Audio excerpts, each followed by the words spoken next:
रेवतीने thermometer 3दा पाहिलं. समोर तिचा 5 वर्षाचा मुलगा सुयश तापाने फणफणत होता. ताप उतरायचं काही नाव घेता घेईना. औषध देऊन 6 तास झाले, पण तरीही ताप उतरत नाही म्हटल्यावर रेवतीची काळजी वाढू लागली. संध्याकाळपर्यंत सगळं घर डोक्यावर घेणारा सुयश रेवतीसमोर निपचित पडला होता. अचानक आलेल्या तापाचे कारण काही समजेना. त्यात सुनील, रेवतीचा नवरा, कामानिमित्त सकाळीच तालुक्याला गेला होता. तो आता सकाळीच परतणार. सुनीलला फोन करावा तर तो काळजी करत बसेल. त्यातही सकाळशिवाय तो परत येऊ शकत नव्हता. त्यात हे गाव आणि घर दोन्हीही नवीन असल्याने काय करावं रेवतीला सुचेना. घड्याळाचे 12चे टोके दिले होते. तसेच रेवती दचकली. बापरे, 12 वाजले. अजूनही सुयशचा ताप उतरला नव्हता. शेजारी पाजारी ना कोणाची फारशी ओळख ना पाळख. 4च तर दिवस झाले होते त्यांना या गावात आणि नवीन घरी येऊन. रेवतीच्या नवऱ्याची नुकतीच ट्रान्सफर झाली होती. तो एका कंपनीमध्ये काम करत होता आणि त्याला चांगला पगार देखील मिळत होता. पण कंपनी घरापासून फार लांब असल्याने तो अपडाऊन करू शकत नव्हता. म्हणून त्याने रेवतीला आणि आपल्या 5 वर्षाच्या मुलाला सोबत घेऊन या नवीन गावी ते आले होते. त्यांनी आपले सामान जेव्हा गाडीतून उतरवलं तेव्हा लोकांच्या नजरा आपल्यावरच रोखल्यासारख्या वाटल्या तिला. सुनीलला तसं रेवतीने बोलूनही दाखवलं. पण आपण नवीन आहोत, कुतूहलाने पाहत असतील असं म्हणत सुनीलने रेवतीचं म्हणणं उडवून दिलं. घर फार मोठं नव्हतं, पण पाहता क्षणीच रेवतीला आवडलं. दार उघडून ते आत जाणार तोच एक जोरदार वाऱ्याचा झोत त्यांना स्पर्शून गेला. रेवतीच्या तर अंगावर शहारच आला. घर अजून पूर्णपणे आवरलंही नव्हतं. दिवसभर सुयश इकडून तिकडे उड्या मारत फिरायचा. त्यालाही घर फार आवडलं होतं. विशेष करून व्हरांड्यातला असलेला झोपाळा. त्याला आल्या त्या झोपाळ्याचा सुयशने जणू ताबाच घेतला होता. सुयशचं मन नवीन जागेत रमलंय म्हटल्यावर रेवती आणि सुनील दोघेही निश्चिंत झाले. त्यातच 2 दिवसांसाठी सुनीलला तालुक्याला जावं लागलं. घरी आता रेवती आणि सुयश दोघेच होते. रेवतीने घर आवरायला घेतलं. छोटंसं घर, पण ते आवरताना रेवतीची अक्षरशः दमछाक झाली. 2-3दा तिला वाटले की तिने आवरलेलं सामान पुन्हा अव्यवस्थित झालंय. पण ती इतकी दमली होती की आपणच सामान लावायला विसरलोय असं वाटून तिने दुर्लक्ष केलं. तिने सामान लावता लावता जेवण बनवले. तोपर्यंत सुयश झोपाळ्यावरच खेळत होता. ती सुयशला जेवणासाठी बोलवायला गेली. तिला वाटलं सुयश कोणाशी तरी बोलत आहे, पण ती झोपाळ्याजवळ गेली तर तिथे कोणीच नव्हतं. सुयशला विचारलं, तू कोणाशी बोलत होतास? पण सुयशने रेवतीकडे दुर्लक्ष केलं. खेळता खेळता स्वतःशीच बोलत असेल असं म्हणत तिने सुयशला जेवायला नेले. ताट वाढायला घेतलं तर जेवण आधीच कोणीतरी खाल्लेलं होतं. हा सगळा काय प्रकार आहे तिला काहीच कळेना. रेवतीने विचार केला, कोणी मुद्दाम त्रास देण्यासाठी तर काही करत नसावं. तिने ताट केलं सुयशला जेवण भरवणार तोच सुयशच्या शर्टावर भाताचे शीत पडलेले दिसले. हे सगळं काय चाललंय? सुयश जेवला काय? पण कसं शक्य आहे? त्याला तर सगळ्याच कामासाठी माझी मदत लागते. मग तो आपल्याच हाताने जेवण घेऊन कसं जेवू शकतो? सकाळपासून इतकी कामं झाली आहेत की माझे डोकं चालत नाही बहुतेक, असा विचार करून रेवतीने थोडा आराम करावा असा विचार केला. सुयशला घेऊन ती खोलीत झोपायला गेली. सुयशला झोपवलं, पण प्रयत्न करून तिला झोप लागेना. सकाळपासून घडणाऱ्या विचित्र घटनांनी रेवतीची झोप उडाली होती. शेवटी कंटाळून ती उठली. सुयश शांत झोपला होता. तिने प्रेमाने त्याच्या चेहऱ्यावरून हात फिरवला. तिच्या हाताला चटका लागला. बाप रे, सुयशचं अंग चांगलंच भाजत होतं. तेव्हापासून ते आता रात्रीचे 12 वाजलेत. सुयशचा ताप तासूभरही कमी झाला नव्हता. सकाळी उठल्या उठल्या तिने डॉक्टरांकडे जायचं ठरवलं. थंड पाण्याच्या पट्ट्या तिने सुयशच्या डोक्यावर ठेवल्या, पण त्याचाही काही फायदा झाला नाही. रात्री 2:30-3 वाजले असतील.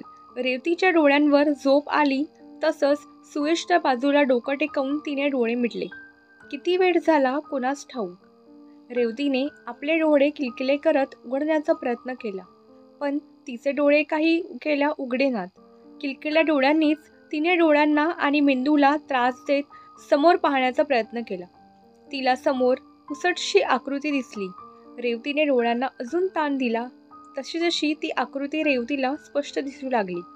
नऊवारी साडी नेसलेली, कपाळाला रुपया एवढं कुंकू, केस मोकळे, दात विचकत ती रेवतीकडेच पाहत होती. रेवतीच्या अंगावर सरसरून काटा आला. कोण ही बाई? माझ्या घरात काय करते? रेवतीने डोळे उघडण्याचा प्रयत्न केला, पण एक विचित्र ताकद जणू तिला रोखत असल्याचा भास झाला. तेवढ्यात रेवतीचं लक्ष त्या विचित्र बाईच्या हाताकडे गेलं. एक लहान मुलगा तिचा हात धरून उभा होता. रेवती आता अधिक सावध झाली होती. तिने डोळे ताणत पुन्हा पाहण्याचा प्रयत्न केला. तो मुलगा दुसरा तिसरा कोणी नसून रेवतीचा सुयश होता. सुयशला पाहताच सगळं बळ एकवटून रेवती उठण्याचा प्रयत्न करू लागली, पण तिला जाणवू लागलं की तिला कोणीतरी उठण्यापासून रोखत होतं. तरीही सगळी ताकद एकवटून तिने हात पुढे केला. सुयशला पकडण्यासाठी रेवतीने हात पुढे केला, तशीच ती बाई दात विचकत सुयशला घेऊन मागे मागे जाऊ लागली.